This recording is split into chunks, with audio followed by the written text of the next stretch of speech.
So after Imaginary, I went and saw Cabrini. The obvious double feature that you do with movie a movie like Imaginary, you go see a religious movie. You go from a horror movie to a religious movie. Perfect fit.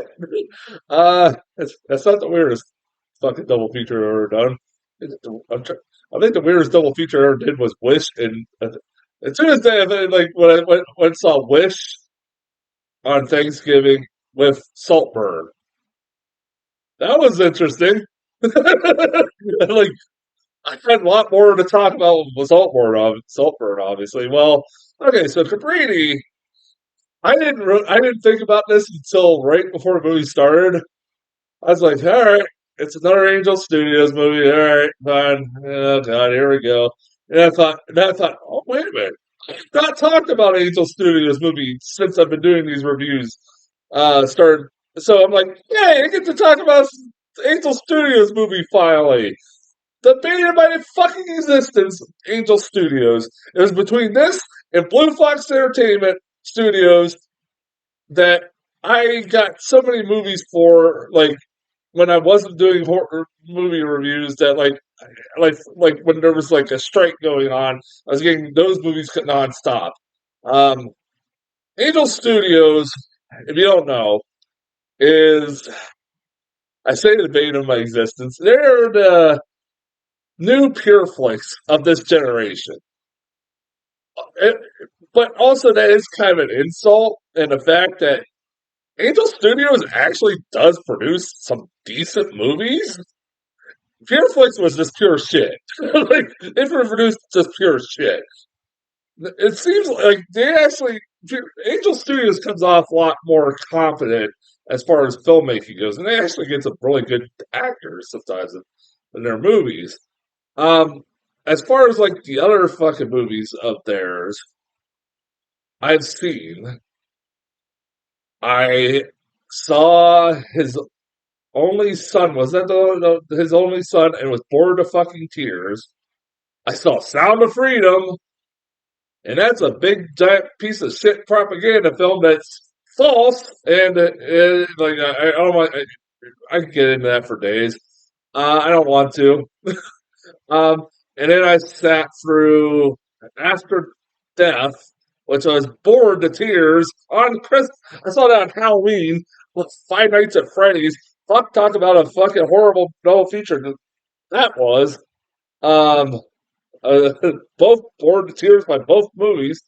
Uh, and then I saw The Shift, which actually was actually up to this point my favorite of their movies. The Shift was an actual original kind of high concept movie that they took a story from the Bible, like the Book of Job, and tried to do something different with it and tried to tell it in a different way, and I like its own original way, and I kind of liked it. It wasn't perfect. But it was pretty good. I was like, I give them credit. Like I give them credit. They had some ambition towards it, and with that movie, and it was actually pretty well acted, and like especially from Neil McDonough.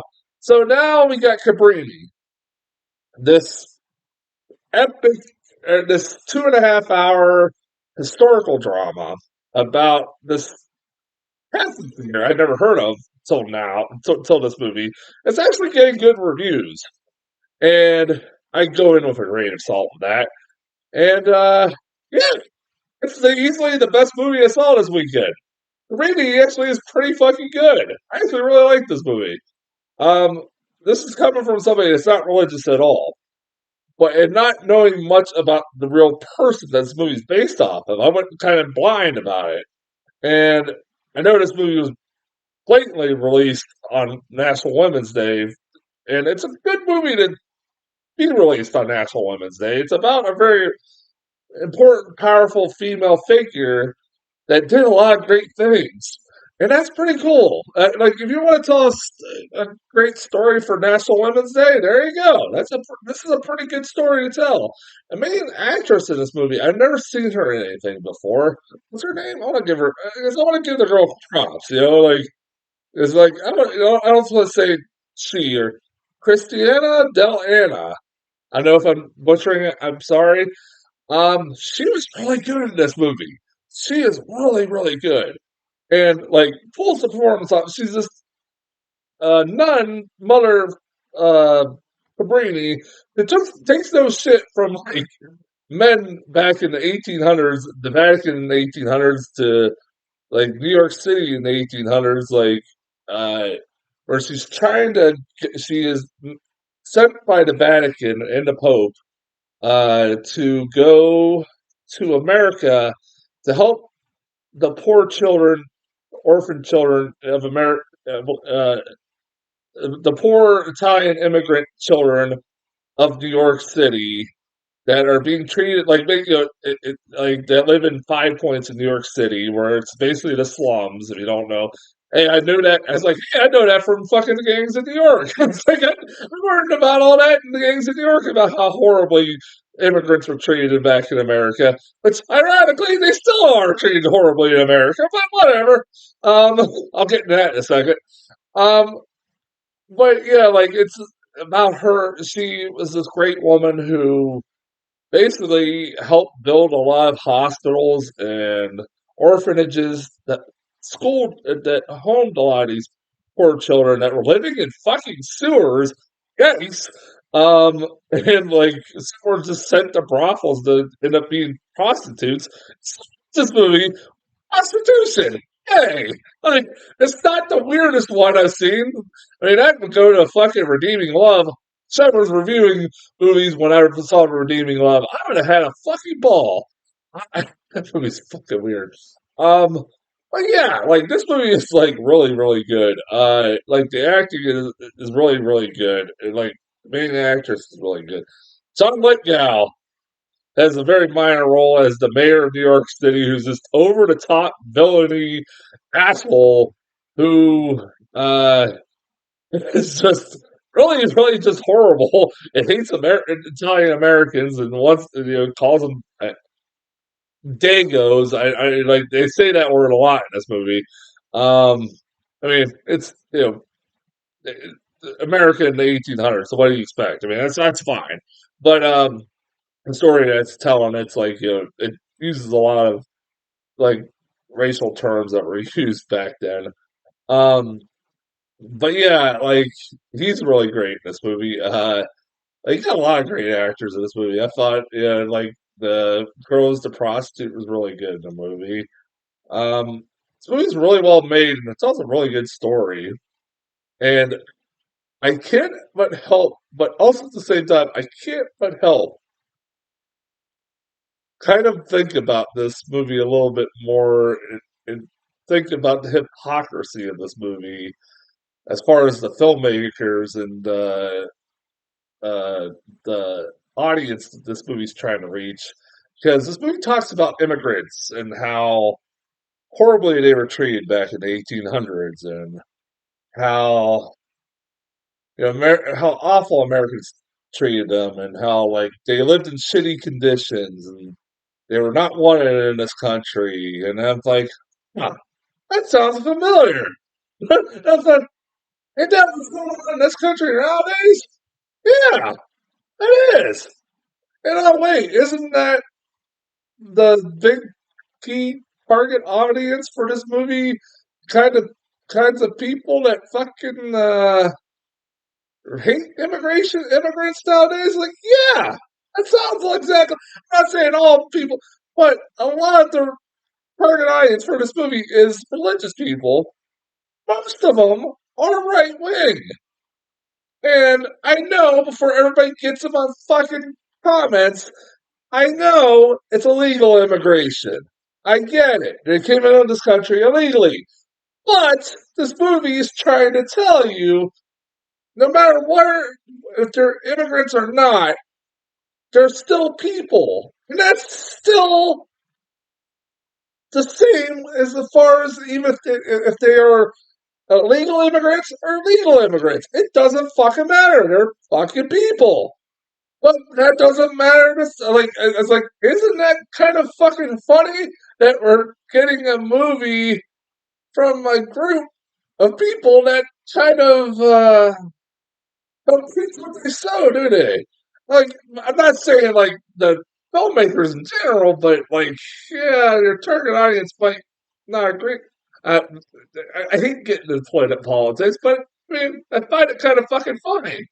And then yeah, this movie also the only thing other negative I'll say this movie does follow the same formula that all Angel Studios movies do, and that they basically beg you for fucking money at the end of the movie. Although the director or neither director or the cast come on and beg you for money. Oh, everybody's like, oh, well, no, they don't beg you for money. Yeah, they do. And their sneaky way of doing that is through this pay it forward campaign where you buy a ticket for a friend who can't buy a ticket so they can see this movie. And this movie had the balls to try to tell me, oh, this is not a donation towards us, and this is just, to help the needy. Bullshit. Where does that money go to? If anybody doesn't call bullshit, let me ask you this question. Where do you think that movie goes to? The studio. What do you think the studio does with that movie? Oh, I don't know. Make more movies! Well, he's like with his only. They have done this nonstop after every movie, and it drives me nuts. Like at least with like his only son, they flat out admitted, "Hey, we want to make more movies, and if you fucking go see this movie more times, you'll be able to help finance us make more movies." No, this studio just says, we're just we want to help the needy. Fuck you. Now it's not as offensive as the shit that they pulled at the end of fucking Sound of Freedom, where they try to tell me that if you go see their movie, you will help help other people see their movie. You will help cause the end of child trafficking. Oh my god, that pisses me off. That still to this day pisses me. And somebody trying to tell me that didn't happen. I actually have seen video.